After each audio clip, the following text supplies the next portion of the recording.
साथियों, इस YouTube channel पर आप सभी का स्वागत है। आज हम लीट पीढ़ी के लिए महत्वपूर्ण टॉपिक पढ़ने वाले हैं, जिसमें सिंधु घाटी सभ्यता पढ़ेंगे, जैन धर्म पढ़ेंगे, बौद्ध धर्म पढ़ेंगे, महाजनपद काल पढ़ेंगे और वैदिक काल पढ़ेंगे। ये सभी टॉपिक से संबंधित महत्वपूर्ण एमसीक्यूज करने वाले हैं और इन एमसीक्यूज को वाक्य सहित हल करने वाले हैं। और ये जितने भी हम एमसीक्यूज करेंगे, ये पिछली भर्तियों में आए हुए क्वेश्चन है। हमारा पहला प्रश्न है, सिंधु घाटी सभ्यता का सबसे बड़ा स्थल कौन सा है?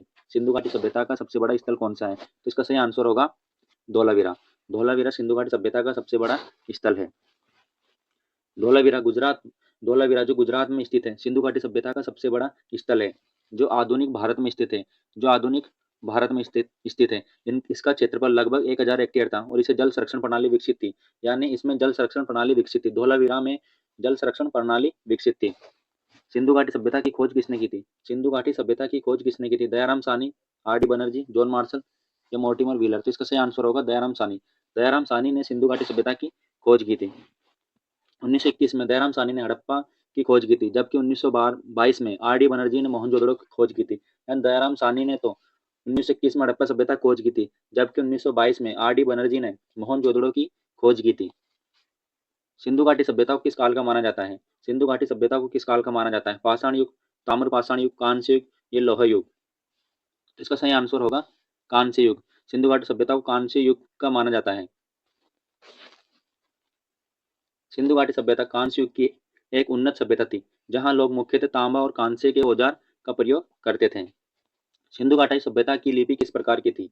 ब्राह्मी, देवनागरी, अज्ञात या अरबी? तो इसका सही आंसर होगा अज्ञात। सिंधु घाटी सभ्यता की लिपि अब तक पढ़ी नहीं जा सकी है, इसलिए इसे अविष्कृत माना जाता है, यानी इसे अभी अज्ञात माना जाता है। सिंधु घाटी सभ्यता की प्रमुख नदी कौन सी है? गंगा, यमुना, सिंधु या नर्मदा? तो इसका सही आंसर होगा सिंधु नदी। सिंधु सभ्यता की प्रमुख नदी है सिंधु नदी।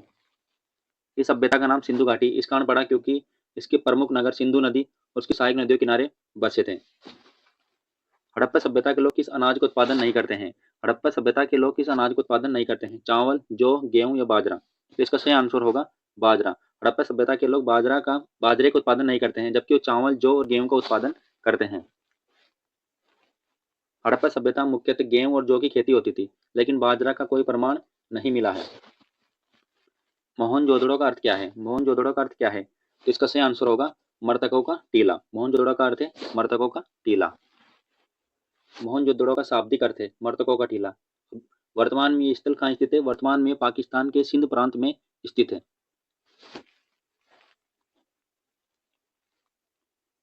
सिंधु घाटी सभ्यता का कौन सा नगर जल प्रबंधन के लिए प्रसिद्ध था?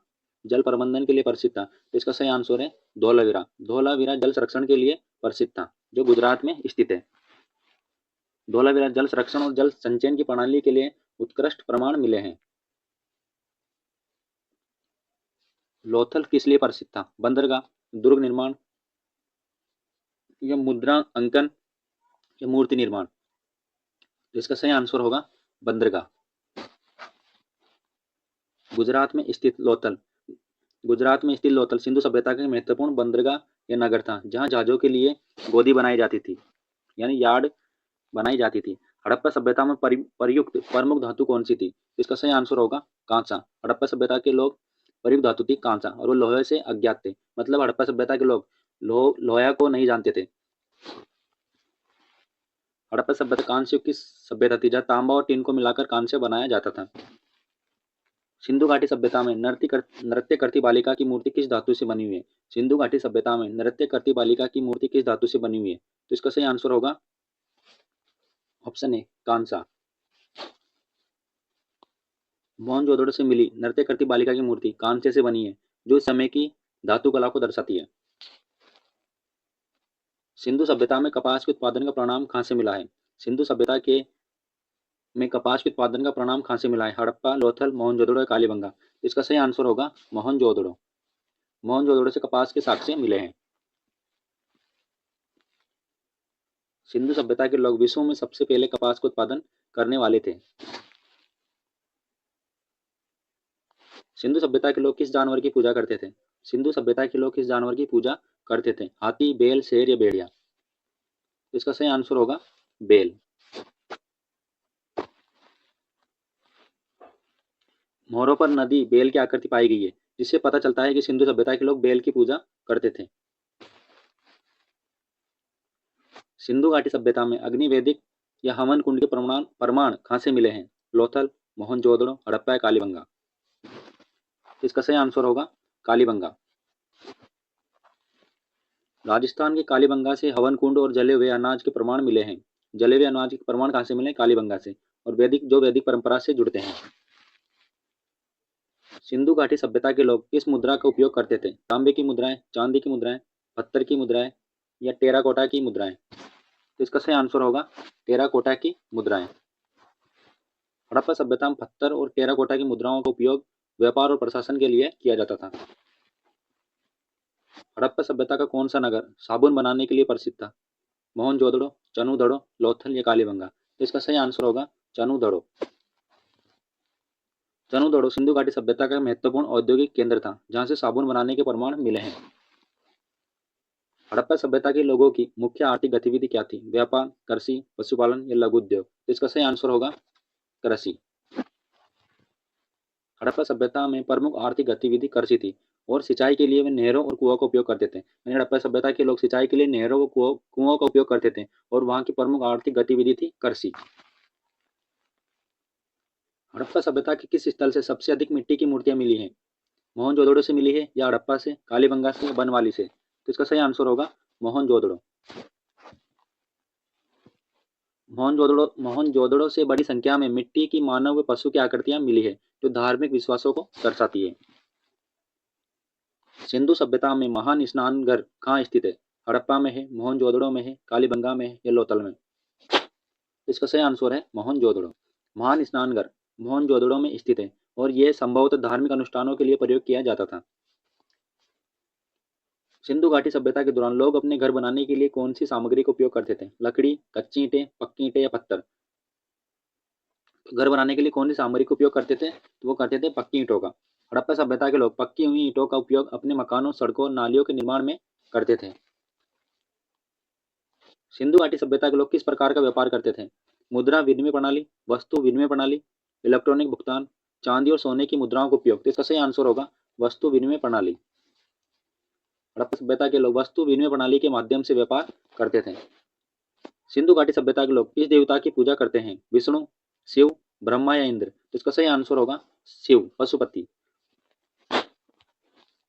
शिव जी या पशुपति की सिंधु घाटी मोहरों पर पशुपति नाथ के भगवान शिव जी के प्रारंभिक रूप का चित्रण मिलता है। हड़प्पा सभ्यता का पतन किस कारण हुआ था? विदेशी आक्रमण, जलवायु परिवर्तन या प्राकृतिक आपदाओं के कारण या उपरोक्त सभी? तो इसका सही आंसर होगा उपरोक्त सभी।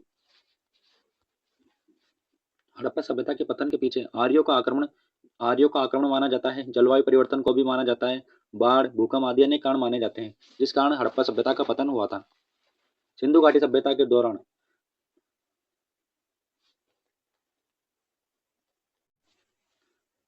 सिंधु घाटी सभ्यता के दौरान घोड़े के कोई प्रमाण कहाँ से नहीं मिला है? मोहनजोदड़ो, लोथल, हड़प्पा या सभी स्थानों से? तो घोड़े के प्रमाण ना तो मोहनजोदड़ो से मिले हैं, ना लोथल से, ना हड़प्पा से। तो इसका सही आंसर है सभी स्थानों से। यानी सिंधु घाटी सभ्यता में सिंधु घाटी सभ्यता के दौरान घोड़े के प्रमाण ना तो मोहनजोदड़ो से मिले हैं, ना लोथल से, ना हड़प्पा से। यानी यहाँ के लोग घोड़े के मतलब यहाँ के घोड़े के साक्ष्य नहीं मिले हैं। हड़प्पा सभ्यता में घोड़े के उपयोग का कोई ठोस प्रमाण नहीं मिला है, जिससे संकेत मिलता है कि यह पशु उनके जीवन का प्रमुख हिस्सा नहीं था। हड़प्पा सभ्यता की खोज के समय भारत का वाइसराय कौन था? Lord Curzon, Lord Linlithgow, Lord Mountbatten, Lord Chelmsford? तो इसका सही आंसर है लॉर्ड चेम्सफोर्ड। हड़प्पा सभ्यता की खोज 1921 से 22 में हुई थी, जब लॉर्ड चेम्सफोर्ड भारत के वाइसराय थे। हड़प्पा सभ्यता में अनाज संग्रहण के लिए क्या बनाया जाता था? इसका सही आंसर है अनागार। हड़प्पा और मोहनजोदड़ो में बड़े अनागार पाए गए हैं, जो इस सभ्यता की संगठित और कृषि और भंडारण प्रणाली को दर्शाते हैं। सिंधु घाटी सभ्यता में किस प्रकार की सड़कें बनाई जाती थी? कच्चे सड़कें, संकरी सड़कें, चौड़ी और सीधी सड़कें या घुमावदार सड़कें? तो इसका सही आंसर है चौड़ी और सीधी सड़कें। सिंधु सभ्यता के शहरों में योजनाबद्ध तरीके से चौड़ी और सीधी सड़कें बनाई जाती थी, जो एक दूसरे को समकोण पर काटती थी। सिंधु घाटी सभ्यता में नालियों की क्या विशेषता थी? खुली नालियां थी, अव्यवस्थित थी, या ढकी हुई पक्की नालियां थी, लकड़ी से बनी थी? तो इसका सही आंसर है ढकी हुई और पक्की नालियां थी। हड़प्पा सभ्यता में ढकी हुई और पक्की जल निकासी प्रणाली थी, जिससे साफ सफाई और स्वच्छता का विशेष ध्यान रखा जाता था। सिंधु घाटी सभ्यता के लोग किस खेल के प्रमाण छोड़ गए हैं? शतरंज, पासा, कबड्डी या कुश्ती? तो इसका सही आंसर होगा पासा। खुदाई में पासे और चौपड़ जैसे खेलों के प्रमाण मिले हैं, जो आज के बोर्ड गेम्स जैसे लूडो और चौपड़ के समान है।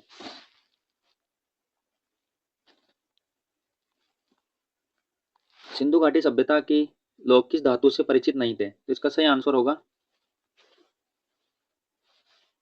लोहा। हड़प्पा सभ्यता कांस्य युग की थी और लोहा उस समय ज्ञात नहीं था। किस स्थल से अग्नि वैदिक के प्रमाण मिले हैं? कालीबंगा, मोहनजोदड़ो, लोथल या चनूदड़ो? तो इसका सही आंसर है कालीबंगा। कालीबंगा राजस्थान में हवन कुंड और जले हुए अनाज के प्रमाण मिले हैं, जो वैदिक संस्कृति की ओर संकेत करते हैं। सिंधु घाटी सभ्यता के लोग किस प्रकार के मकान बनाते थे? लकड़ी और पत्तों के मकान, मिट्टी की झोपड़ियां, ईंटों के मकान, बांस के मकान? तो इसका सही आंसर होगा ईंटों के मकान। हड़प्पा सभ्यता में पकी ईंटों के मकान बनाए जाते थे, जिनमें कई कमरे, आंगन और जल निकासी की उत्तम व्यवस्था होती थी। हड़प्पा संस्कृति नाम किस इतिहासकार ने दिया था? तो इसका सही आंसर होगा जॉन मार्शल। जॉन मार्शल ने हड़प्पा संस्कृति नाम दिया था।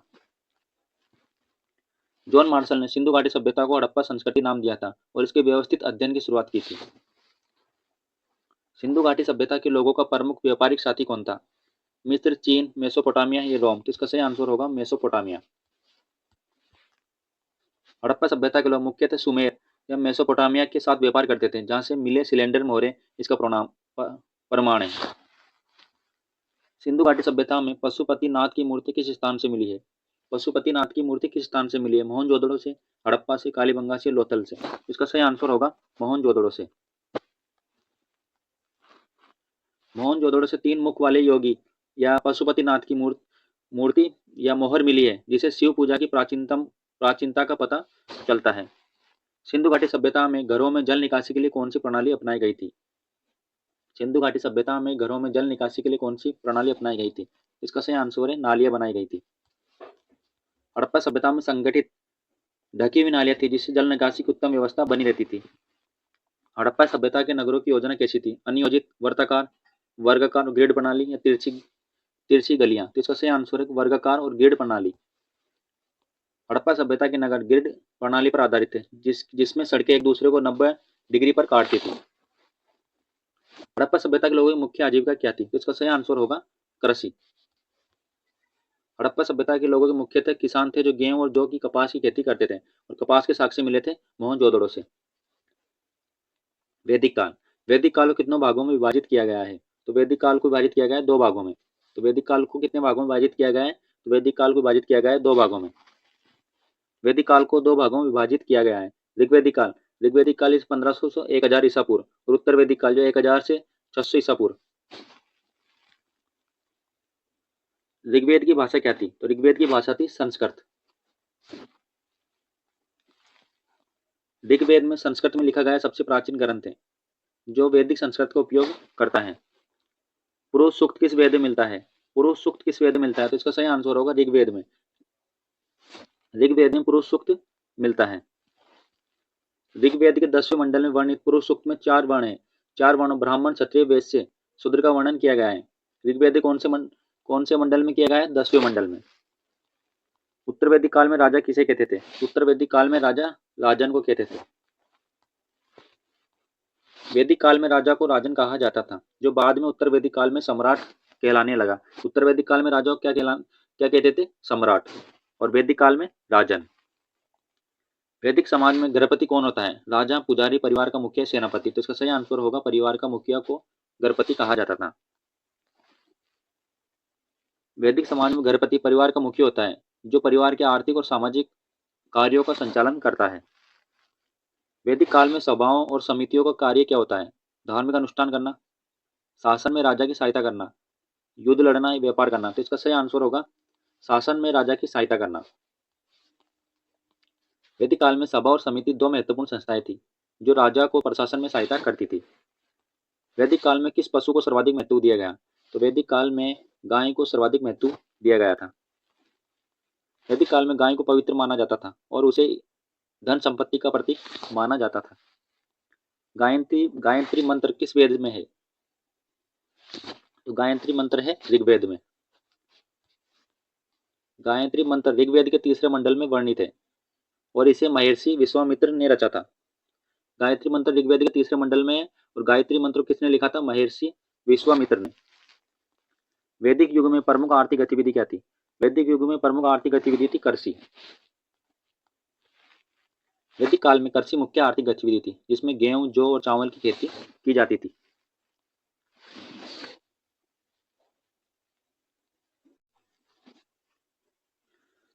ऋग्वैदिक काल में प्रचलित सिक्का क्या था? ऋग्वैदिक काल में प्रचलित सिक्का क्या था? तो इसका सही आंसर होगा निष्क। वैदिक काल में मुद्रा प्रचलित नहीं थी लेकिन निष्क को संपत्ति और आभूषण के रूप में उपयोग किया जाता था। महाभारत के रचयिता कौन थे? महाभारत के रचयिता कौन थे? इसका सही आंसर होगा वेदव्यास। महाभारत के रचयिता थे महर्षि वेदव्यास थे, जिसे सर्वाधिक लंबा महाकाव्य माना जाता है। महाभारत को सर्वाधिक लंबा महाकाव्य माना जाता है। वेदों की संख्या कितनी है? वेदों की संख्या कितनी है? तो वेदों की संख्या है 4। वैदिक ग्रंथ 4 वेदों में विभाजित हैं: ऋग्वेद, यजुर्वेद, सामवेद और अर्थवेद। ऋग्वैदिक काल में राजा की शक्ति किसके द्वारा सीमित थी? ऋग्वैदिक काल में राजा की शक्ति किसके द्वारा सीमित थी? तो सभा और समिति द्वारा। सभा और समिति राजा की शक्ति को नियंत्रित करने वाली संस्थाएं थी जो जनमत को दर्शाती थी। उत्तर वैदिक काल में गुरुकुल प्रणाली का मुख्य उद्देश्य क्या था? उत्तर वैदिक काल में गुरुकुल प्रणाली का मुख्य उद्देश्य था धार्मिक शिक्षा। गुरुकुल प्रणाली में शिष्य अपने गुरु से वेद, धर्म और दर्शन और नैतिक मूल्यों की शिक्षा प्राप्त करते थे। उत्तर वैदिक काल में महाजनपदों की स्थापना किसका संकेत देती है? उत्तर वैदिक काल में महाजनपदों की स्थापना किसका संकेत देती है? तो इसका सही आंसर होगा वंशानुगत राजतंत्र। उत्तर वैदिक काल में महाजनपदों की स्थापना से ये स्पष्ट होता है कि राजतंत्र वंशानुगत हो गया था। उत्तर वैदिक काल में राजा को कौन सा कर मिलता था? उत्तर वैदिक काल में राजा कौन सा कर मिलता था? तो इसका सही आंसर होगा बलि कर। उत्तर वैदिक काल में बलि राजा को दिए जाने वाला एक प्रकार का कर था जिसे जनता स्वेच्छा से अर्पित करती थी। वैदिक साहित्य का सबसे पुराना ग्रंथ कौन सा है? वैदिक साहित्य का सबसे पुराना ग्रंथ है ऋग्वेद। ऋग्वेद वैदिक काल का सबसे पुराना ग्रंथ है और इसे लगभग 1500 ईसा पूर्व का माना जाता है। यज्ञों में प्रयुक्त पेय पदार्थ सोमरस किस वेद में मिलता है? सोमरस मिलता है ऋग्वेद में। यज्ञों में प्रयुक्त पेय पदार्थ सोमरस किस वेद में मिलता है? तो ये मिलता है ऋग्वेद में। ऋग्वेद में सोमरस का उल्लेख मिलता है जिसे देवताओं को अर्पित किया जाता है। उत्तर वैदिक काल में वर्ण व्यवस्था का आधार क्या था? उत्तर वैदिक काल में वर्ण व्यवस्था का आधार क्या था? जन्म। उत्तर वैदिक काल में वर्ण व्यवस्था का आधार था जन्म। प्रारंभ में वर्ण व्यवस्था कर्म आधारित थी लेकिन उत्तर वैदिक काल में जन्म आधारित थी। यानी प्रारंभ में वैदिक काल में तो कर्म आधारित थी लेकिन उत्तर वैदिक काल में ये जन्म आधारित हुई थी। उत्तर वैदिक काल में किस धातु की खोज हुई थी? उत्तर वैदिक काल में किस धातु की खोज हुई थी? तांबा, कांस्य, लोहा या चांदी? तो उत्तर वैदिक काल में खोज हुई थी लोहा की। उत्तर वैदिक काल में लोहा, जिसे श्याम अयस्क कहा जाता है, उसकी लोहे की खोज हुई थी जिससे कृषि और हथियारों में क्रांतिकारी परिवर्तन आया। उत्तर वैदिक काल में सप्त सिंधु से क्या तात्पर्य है? सप्त सिंधु से क्या तात्पर्य है? तो 7 पवित्र नदियां। सप्त सिंधु 7 नदियां सिंधु, झेलम, चेनाब, रावी, ब्यास, सतलज और सरस्वती का उल्लेख किया जाता है। उत्तर वैदिक काल में शिक्षा का प्रमुख साधन क्या था? उत्तर वैदिक काल में शिक्षा का प्रमुख माध्यम क्या था? तो श्रुति परंपरा। वैदिक शिक्षा मौखिक रूप से गुरु शिष्य परंपरा के माध्यम से दी जाती थी जिसे श्रुति परंपरा कहा जाता था। किस उपनिषद में अहम ब्रह्मा का उल्लेख है? अहम ब्रह्मा का उल्लेख है बृहदारण्यक उपनिषद में। अहम ब्रह्मा, मैं ही ब्रह्मा हूँ का उल्लेख बृहदारण्यक उपनिषद में मिलता है। वैदिक काल में मुख्य रूप से कौन सी फसल उगाई जाती थी? वैदिक काल में मुख्यतः कौन सी फसल? तो वैदिक काल में गेहूं और जौ उगाई जाती थी। ऋग्वैदिक काल में मुख्य रूप से गेहूं और जौ की खेती की जाती थी। वैदिक काल में संग्राम का अर्थ क्या है? वैदिक काल में संग्राम का अर्थ है युद्ध। वैदिक काल में संग्राम शब्द का अर्थ युद्ध से था जो जनों और कबीलों के बीच हुआ करते थे। वैदिक काल में किस नदियों को नदियों की मां कहा गया है? गंगा, यमुना, सरस्वती या सिंधु? तो इसका सही आंसर होगा सरस्वती। ऋग्वेद में सरस्वती नदी को नदियों की मां कहा गया है। सामवेद को किसका वेद कहा जाता है? सामवेद को वेद कहा जाता है संगीत का वेद। सामवेद में ऋग्वेद के मंत्रों को संगीतबद्ध किया गया है इसलिए इसे संगीत का वेद कहा जाता है। यजुर्वेद में मुख्य रूप से किसका उल्लेख है? यज्ञ पद्धति, सामाजिक व्यवस्था, व्यापार नीति, आयुर्वेद, चिकित्सा। तो हमारे इस प्रश्न का सही आंसर होगा यज्ञ पद्धति। यजुर्वेद में यज्ञ से संबंधित विधियों का विस्तार से वर्णन किया गया है। ऋग्वैदिक काल में प्रमुख युद्ध कौन सा हुआ था? 10 राजाओं का युद्ध, कलिंग युद्ध, कुरुक्षेत्र का युद्ध, मगध का युद्ध। मगध का युद्ध। तो इसका सही आंसर होगा 10 राजाओं का युद्ध। ऋग्वैदिक काल में 10 राजाओं का युद्ध हुआ था। ऋग्वैदिक काल में 10 राजाओं के युद्ध का उल्लेख है, जो राजा सुदास और अन्य आर्य जनों के बीच हुआ था। वैदिक काल में महिलाओं की स्थिति कैसी थी? स्वतंत्र और शिक्षित, पूरी तरह से परतंत्र। इसका सही आंसर होगा स्वतंत्र और शिक्षित। वैदिक काल में स्त्रियों को स्वतंत्रता और शिक्षा प्राप्त करने का अधिकार था। उन्हें घरपति की उपाधि भी दी जाती थी, यानी घर का मुखिया की उपाधि।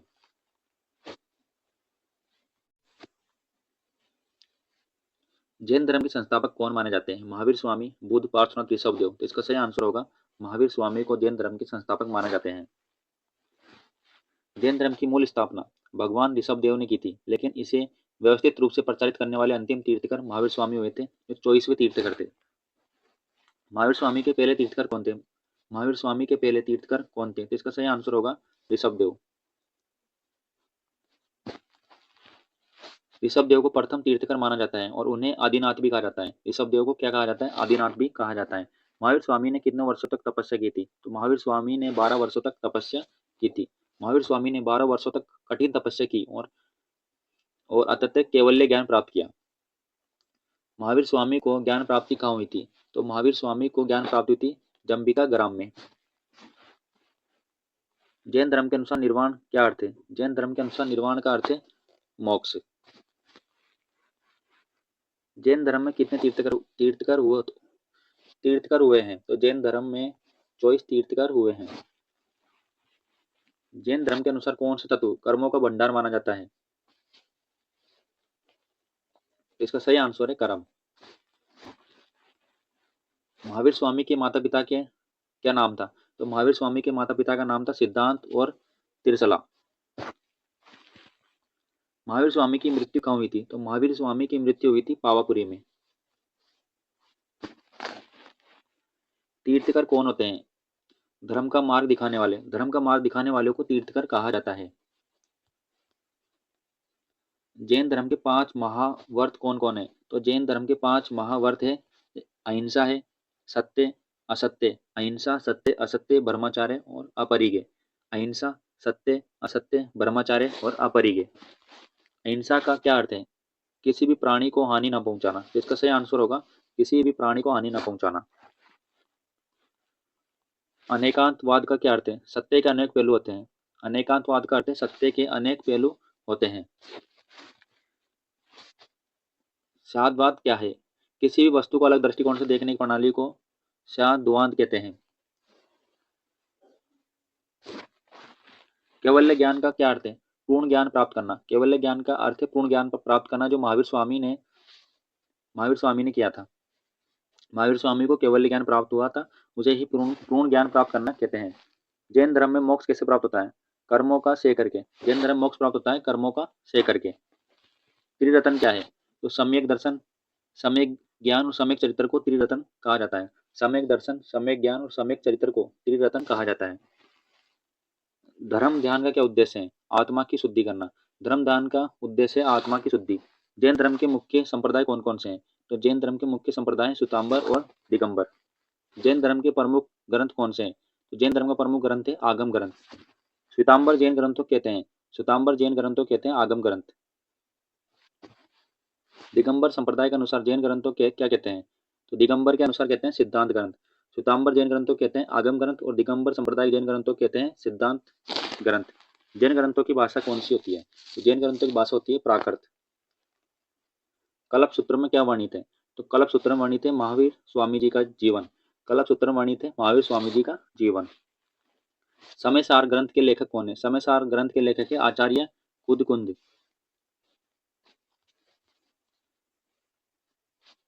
उत्तराध्ययन सूत्र का संबंध किससे है? महावीर स्वामी के उपदेशों से। उत्तराध्ययन सूत्र का संबंध है महावीर स्वामी के उपदेशों से। लोक विवरण ग्रंथ में क्या वर्णन किया गया है? लोक विवरण ग्रंथ में वर्णन किया गया है ब्रह्मांड की संरचना से। ब्रह्मांड की संरचना से लोक विवरण ग्रंथ में वर्णन किया गया है। जैन धर्म में मुख्य पूजक होती है। तो जैन धर्म में मुख्य पूजा होती है तीर्थकरों की। पार्श्वनाथ कौन थे? तो पार्श्वनाथ थे जैन धर्म के 23वें तीर्थकर। पहले तीर्थकर थे ऋषभदेव जी और 24वें तीर्थकर थे महावीर जी। भगवान महावीर का वास्तविक नाम क्या था? तो भगवान महावीर का वास्तविक नाम था वर्धमान। जैन धर्म में संलग्नता क्या है? तो मृत्यु को स्वीकार करना ही जैन धर्म में संलग्नता पद्धति है। कौन से राजा जैन धर्म के अनुयायी थे? तो चंद्रगुप्त मौर्य जैन धर्म के अनुयायी थे। जैन धर्म का सबसे पवित्र पर्व कौन सा है? तो जैन धर्म का सबसे पवित्र पर्व है पर्युषण पर्व। शांतिनाथ कौन थे? तो शांतिनाथ थे जैन धर्म के 24वें तीर्थकर। जैन धर्म का सबसे बड़ा तीर्थ स्थल कौन सा है? तो जैन धर्म का सबसे बड़ा तीर्थ स्थल है शत्रुंजय, जो गुजरात में है।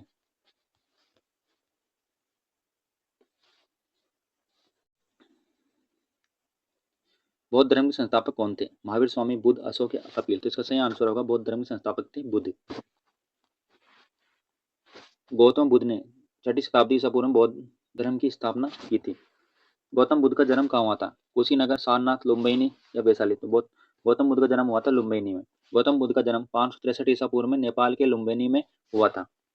गौतम बुद्ध का जन्म 563 ईसा पूर्व में नेपाल के लुम्बिनी में हुआ था। गौतम बुद्ध का वास्तविक नाम क्या था? तो गौतम बुद्ध का वास्तविक नाम था सिद्धार्थ गौतम।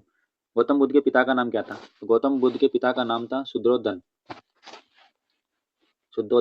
गौतम बुद्ध की माता कौन थी? तो गौतम बुद्ध की माता थी महामाया। गौतम बुद्ध की माता का नाम था महामाया।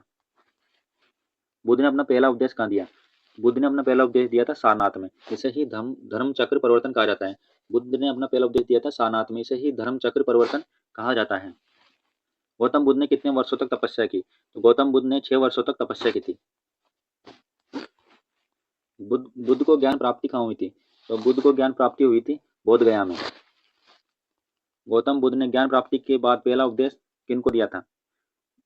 पंचवर्गीय भिक्षुओं को। तो इसका सही आंसर होगा पंचवर्गीय भिक्षुओं को। गौतम बुद्ध की मृत्यु कहाँ हुई थी? गौतम बुद्ध की मृत्यु कहाँ हुई थी? तो गौतम बुद्ध की मृत्यु हुई थी कुशीनगर में। बौद्ध धर्म के कितने आर्य सत्य हैं? तो बौद्ध धर्म के 4 आर्य सत्य हैं। दुख, दुख समुदाय, दुख निरोध और दुख मार्ग। बौद्ध धर्म के 4 आर्य सत्य हैं, जिसमें दुख आता है, दुख समुदाय, दुख निरोध और मार्ग। अष्टांगिक मार्ग का उद्देश्य क्या है? मोक्ष प्राप्त करना। बौद्ध धर्म का अष्टांगिक मार्ग का उद्देश्य है मोक्ष प्राप्त करना। बौद्ध धर्म में निर्वाण का क्या अर्थ है? तो बौद्ध धर्म निर्वाण का अर्थ है जन्म मृत्यु चक्र से मुक्त होना। जन्म और मृत्यु चक्र से मुक्त होना। त्रिरत्न क्या है? बुद्ध, धम्म और संघ। त्रिरत्न क्या है? बुद्ध, धम्म और संघ को त्रिरत्न कहा जाता है। बौद्ध धर्म के अनुसार कर्म का क्या महत्व है? तो बौद्ध धर्म के अनुसार कर्म का महत्व है कर्म पुनर्जन्म को प्रभावित करता है। बौद्ध धर्म में हिंसा का क्या अर्थ है? बौद्ध धर्म में अहिंसा का अर्थ है किसी भी जीव को हानि न पहुंचाना। बौद्ध धर्म में पुनर्जन्म को क्या कहा जाता है? तो बौद्ध धर्म में पुनर्जन्म को कहा जाता है संसारक चक्र। बौद्ध धर्म के अनुसार सबसे बड़ा दोष क्या है? तो बौद्ध धर्म के अनुसार सबसे बड़ा दोष माना जाता है अज्ञान या अविद्या को। बौद्ध धर्म में ध्यान का क्या महत्व है? ध्यान ये मन की शुद्धि और निर्वाण प्राप्ति में सहायक होता है। बौद्ध भिक्षु कौन होते हैं? वो लोग जो संसार त्याग कर बौद्ध धर्म का पालन करते हैं, उन्हें ही बौद्ध भिक्षु कहा जाता है। बौद्ध धर्म के प्रमुख ग्रंथ कौन से हैं? तो बौद्ध धर्म के प्रमुख ग्रंथ है त्रिपिटक।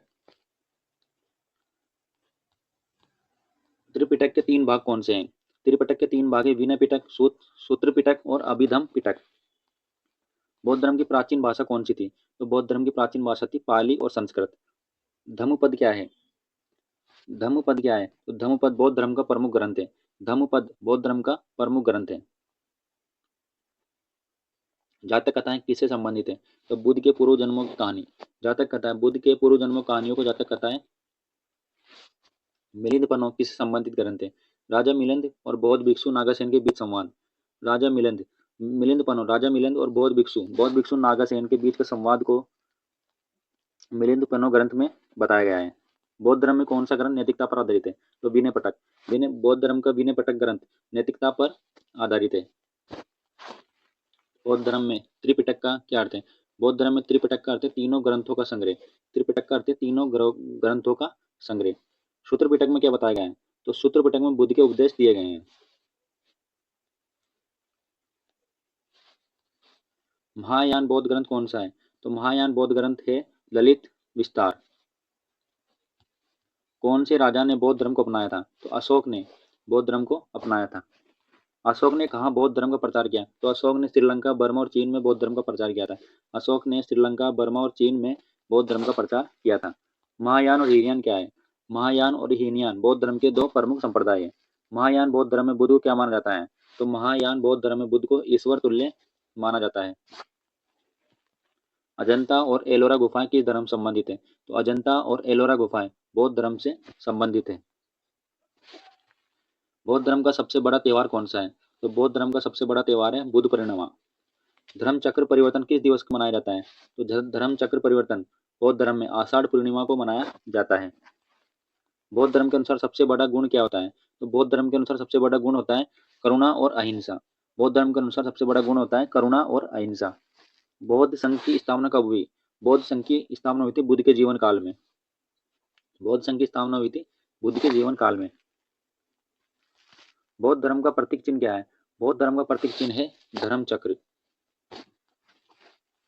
महाजनपद काल का कब प्रारंभ हुआ था? तो महाजनपद काल प्रारंभ हुआ था 6ठी शताब्दी में। इस काल में छोटे छोटे जनपदों का विस्तार हुआ था और 16 महाजनपद स्थापित हुए थे। यानी 6ठी शताब्दी ईसा पूर्व में छोटे छोटे जनपदों का विस्तार हुआ था और 16 जनपदों महाजनपद स्थापित हुए थे। प्राचीन भारत में कुल कितने महाजनपद थे? तो प्राचीन भारत में 16 महाजनपद थे। महाजनपदों की जानकारी हमें किस ग्रंथ में मिलती है? तो महाजनपदों की जानकारी हमें अंगुत्तर निकाय ग्रंथ में मिलती है। महाजनपदों की शासन व्यवस्था कैसी थी? तो महाजनपदों की शासन व्यवस्था थी राजतंत्र और गणतंत्र दोनों। कौन सा महाजनपद वज्जी महासंघ का हिस्सा था? कौन सा महाजनपद वज्जी महासंघ का हिस्सा था? तो इसका सही आंसर होगा वैशाली। महाजनपदों के समय किस धातु का उपयोग बढ़ गया था? तो महाजनपदों के समय लोहा धातु का उपयोग बढ़ गया था।